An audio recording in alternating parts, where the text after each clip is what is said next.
I'm just going to go ahead and get started because this is going to be recorded and stored on my YouTube channel as well as here on Facebook for I think 30 days, so we can watch the playback should you be interested. Thank you for being here. Whether you're joining live or catching the replay, I am genuinely grateful for deciding to spend some time with me this evening. Just want to take a few moments before we get started and find some stillness. Feel grounded, calm our nerves after a long day. Some people had a long day at work. Some people just had a busy day in general. Life is busy. Life be lifing. So if you want, take a moment.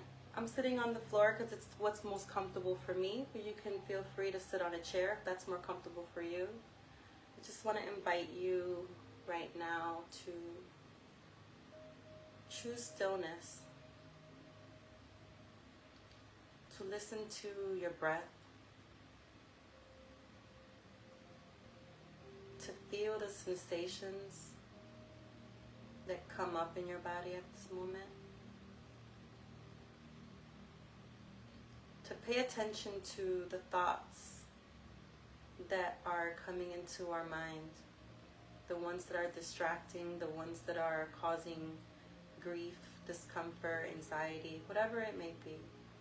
Just notice them, but make no meaning of them. Just watch them come in as you breathe in and out with intention.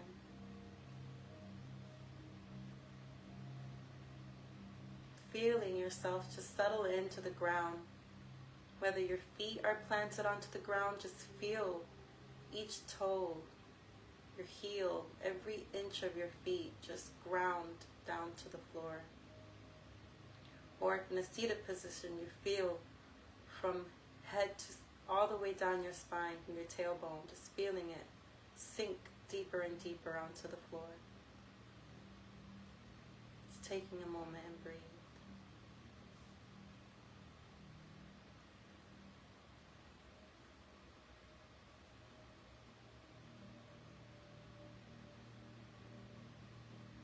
Continuing to notice the sensations, feeling your tension, your muscles get softer and softer, relaxed, more relaxed.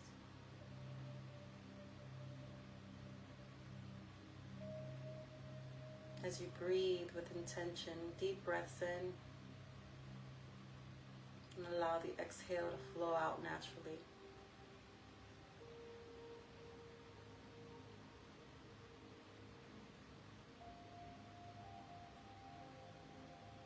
For me, this is the favorite part of my day, just being able to unwind, let go of the day, let go of the stress, let go of all the things I couldn't get done on my task list. Just being here, being present, and enjoying this very moment.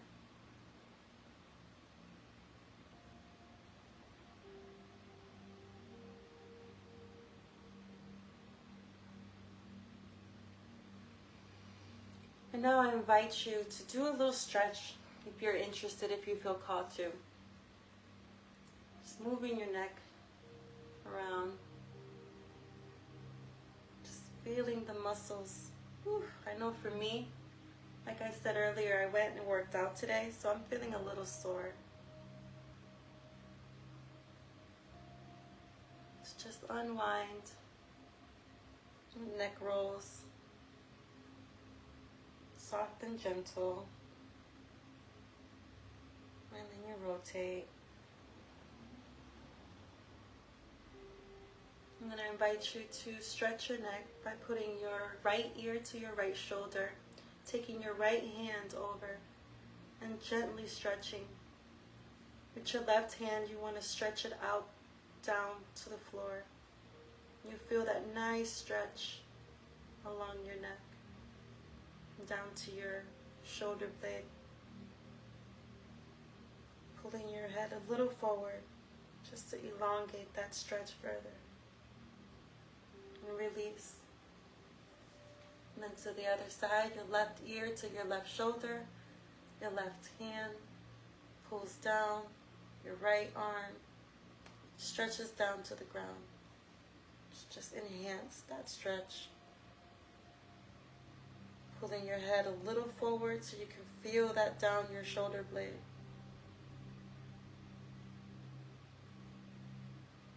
Letting go of any tension, any stress.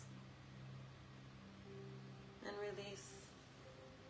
And then shoulder shrugs. High up, touching your ears. And back. And down. Again, back up. Shoulders to your ears. Rotating them back. And down. Again, up to your ears. Back and down. And then you rotate, go back, shoulders back, up to your ears and forward. Down, shoulders back, up to your ears and forward. And again. Back, up to your ears and forward. Another one I like to do for this stretch, just to kind of release anything that's up here. Take my right arm down over my back, taking my left and giving it a little bit of pressure, pulling it down.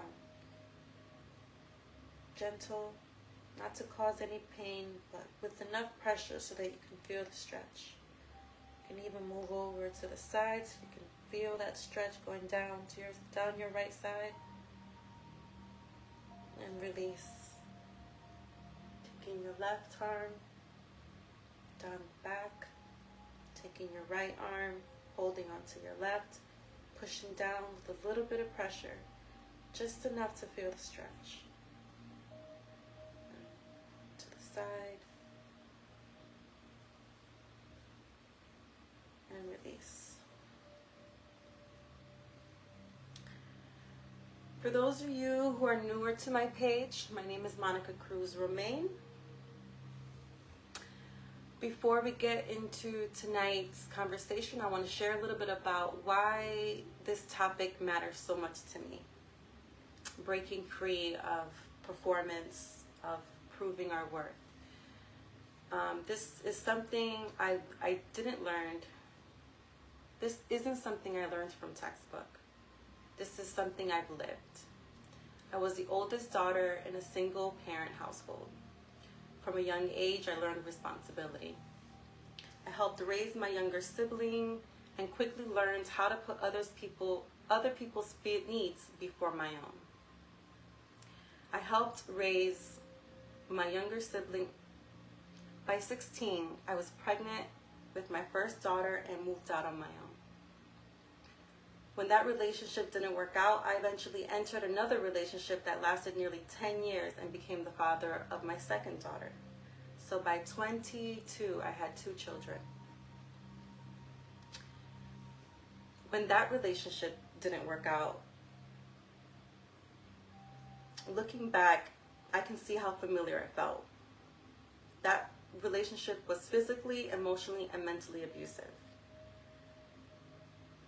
But because dysfunction was something I had become accustomed to growing up, when chaos feels familiar, we often mistake familiarity for love. Throughout most of that relationship, I functioned largely as a single parent. I wasn't just a mother. I was the provider, the protector, the planner, the problem solver, the nurturer, the disciplinarian. I carried both maternal and paternal responsibility while trying desperately to hold everything together.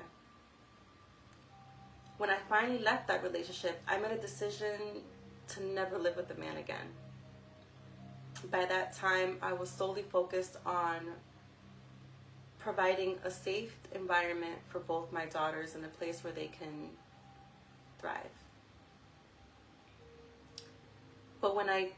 But even though I changed my circumstances, I hadn't yet changed my patterns. I was still trying to earn my worth. I was still trying to prove my value. I sought validation through helping being helpful, through being needed, through overgiving, through overperforming. I did it in my family. I did it with friends. I did it at work.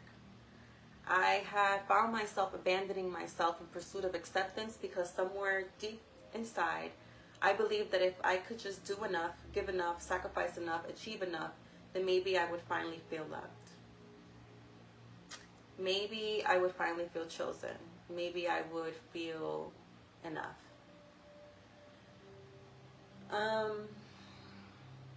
I will say that a lot of that experience was necessary to be able, I'm a firm believer that you have to experience enough of what you don't want in order for you to really realize what you do want. Then at 36 years old, I experienced a heartbreak that completely blindsided me. At the time, I truly believed I had found the one. When that relationship ended, it shattered me. But it also became a turning point. For the first time in my life, instead of focusing on what someone else did to me, I turned inward and began taking responsibility for my own emotional patterns. I began studying myself. I started asking difficult questions. Why was I attracted to certain dynamics? Why did I struggle with boundaries? Why did I feel responsible for everyone else's happiness? Why did I believe love had to be earned? Over the next several years, I immersed myself in personal growth, nervous system healing, mindfulness practices, relationship dynamic, nutrition, spirituality, behavior patterns, and self-discovery. I developed tools that help me see myself more clearly. Not to judge myself, but to understand myself. I spent nearly 5 years intentionally single and abstinent.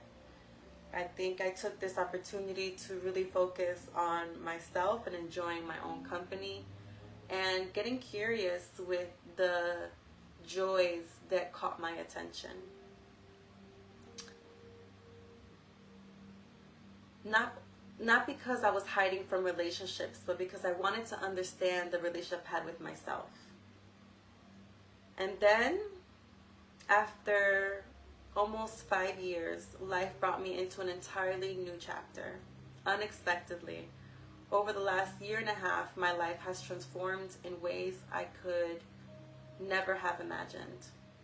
I got married, I moved away, I lost my husband unexpectedly. I discovered truth that challenged everything I thought I knew. I became pregnant, I lost that pregnancy. I found myself rebuilding again. And through every one of those experiences, one realization kept returning. I had spent so much of my life believing my worth was connected to what I could do, fix, achieve, produce, or carry for others.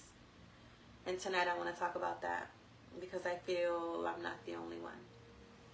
I can see that we were sold belief, we were sold a dream, and as the world changes, that vision, that dream, those beliefs can no longer be contained in the old ways of doing things.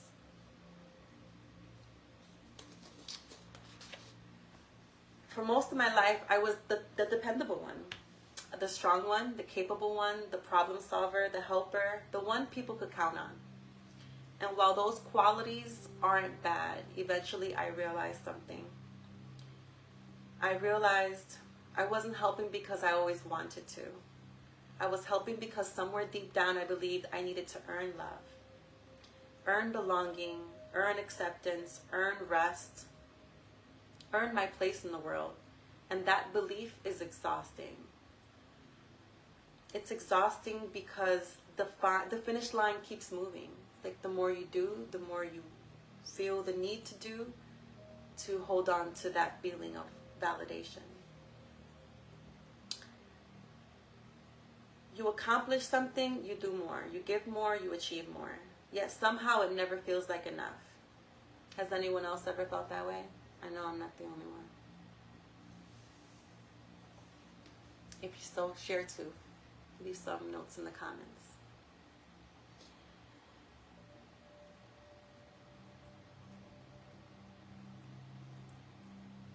the cost this way of living had on my body, I was facing a lot of the ailments that troubled people in their later years.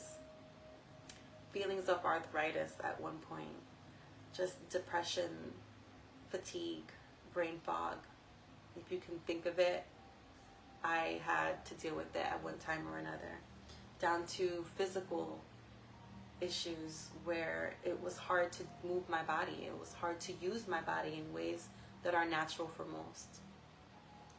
And one thing I've learned the last several years is that our bodies always keep the score. When we ignore ourselves long enough, eventually our bodies start to speak louder. Stress, anxiety, burnout, digestive issues, hormonal changes, sleep disturbances, chronic tension, exhaustion, brain fog, emotional overwhelm. For me, the wake-up call wasn't just one single event. It was a collection of experiences. It was grief, it was loss, pregnancy, miscarriage, ADHD, perimenopause, nervous system exhaustion just from trying to live day to day, just trying to sustain a level of living, a level of stability that was accepted by society. I realized I could no longer force my body to follow the demands of my mind. My body was asking for a different relationship, one built on listening rather than controlling, one built on partnership rather than performance. And the shift for me wasn't just a supplement. It wasn't a diet. It wasn't a productivity system. It wasn't even therapy. I learned talk therapy just didn't work for me. I can tell you that. Tried it multiple times. My brain, my logic knew why I was doing what I was doing, yet I couldn't get out of the rat race. The biggest shift was learning that my worth existed before I accomplished anything, before I fixed anyone, before I achieved anything, before I proved anything, before I was useful, before I was productive. My worth was already intact. And that sounds simple, but I can tell you, in sitting with myself, in moments of stillness, that's honestly when I realized that I didn't have to do anything to feel worthy, to feel loved. It was already innately in me. And honestly, that's where I got my business name, God is within me. Because if you say it slow enough, fast enough, God is within me. God is within all of us. And I learned that through sitting with myself in stillness. But living that truth changes everything. It changes how you eat, how you work, how you date, how you grieve, how you set boundaries, and how you spend money, how you rest, and how you care for your body. I started learning what was really important for me. I understand that money is how the world goes round, but I learned that money wasn't the only resource that we innately have within us. There are 3 things that helped me the most. If I had to simplify everything I've learned into 3 things, it would be this. Number 1 was awareness. Becoming the observer of your reality is one of the gems that I wish I can share with everyone. I had no idea that most of us are walking around on autopilot with no awareness. When I say that, you can just noticing people's reactions when they react negatively. In that moment, I truly believe that they're just not aware. They're just not present. You cannot change a pattern you can't unsee. So once you have the awareness is what brings to the attention to the pattern. And at that point, once you notice the pattern, you can begin to decide differently. You can begin to choose to do differently. You have to become aware of where you're performing for approval. And I think for me, that was very hard at the beginning because my nervous system was so accustomed to giving in that way that although I was aware of it, I still find myself, even to this day, I'm aware of it and I still find myself over performing, just because it's still innately embedded in all of us. But the awareness is what helps me chip away at the consistency in which I do that. It's not as much. It's not as frequent. Number 2, listening. Most of us have spent years ignoring our bodies. Our bodies are constantly communicating, and not just physically. Your skin is an indicator of the amount of stress you're enduring, the amount of environmental factors that are affecting us.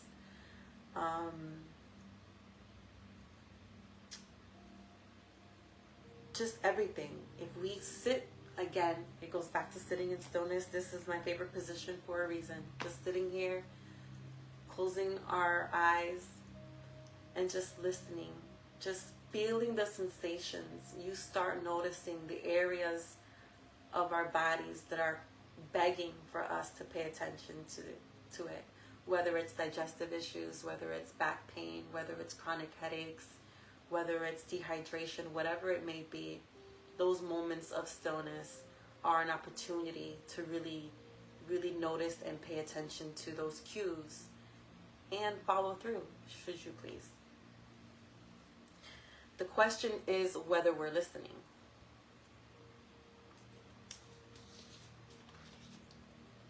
Listening to our bodies is hard when we are in a demanding society of doing.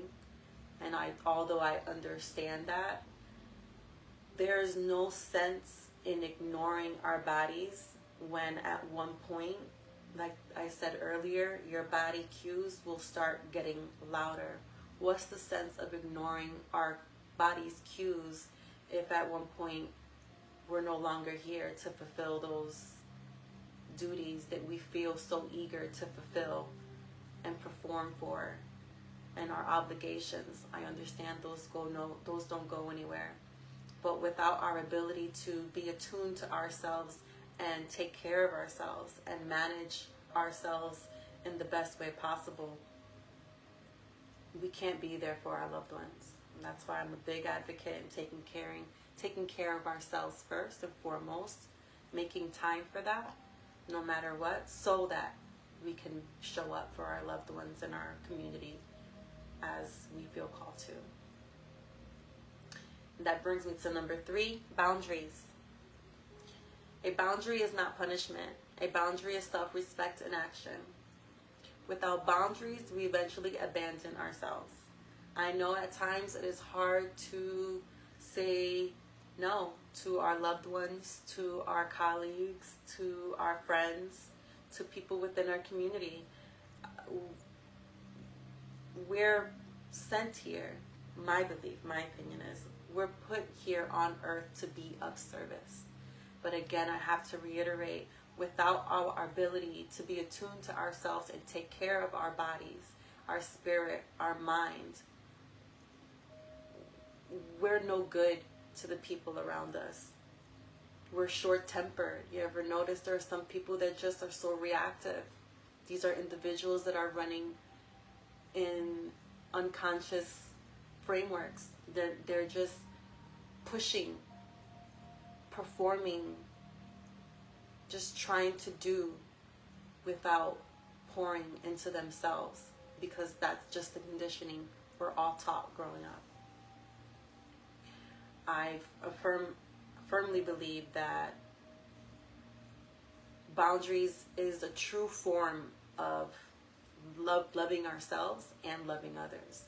Because as we uphold our boundaries, we show those around us and we inspire those around us to have boundaries for themselves as well. I couldn't begin to express to you the people in my life, in my immediate circle, that I can tell I've seen a shift just by witnessing,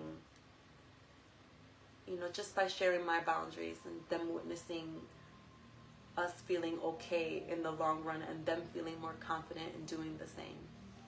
I can't begin to express how often that's happened to me. It's a beautiful thing, and that's what honestly encourages me to continue to do that. So yes, those are the 3 things that have helped me. Next few minutes, I'd like to hear from any of you. If you have any questions, what part of this conversation resonates with you. For those listening later, please add into the comments. I'll respond to them later. I would love to hear from you. Where do you notice yourself performing for work? Where do you struggle most with boundaries? And what has your body been trying to tell you lately? Again, those don't want to mention in the live chat, feel free to add into my comments or DM me, message me later. I would love to hear from you. But in closing, I know that this is a little earlier than, which I don't mind. Honestly, these lives make me a little nervous. I'm still working out the kinks and my own imposter syndrome in believing that I'm not worthy of showing up authentically and genuinely. But I know that I have something to share to others, and I know that even if I impact one person out there watching, I've done my job. I know for me this conversation is incredibly important because it isn't something I've studied from a distance. It's something I've lived, and honestly, I'm still living it. This isn't about perfection. It's about awareness. It's about learning how to build a life that doesn't require to abandon ourselves in order to belong. And now, in closing, if no one else has any questions or comments, my reason for doing this and starting to do this little by little is because over the next couple months, I'll be sharing more about the framework I've been developing from my own experience of what I've learned through the years working with people, studying behavior, health, nervous system regulation, and self-development.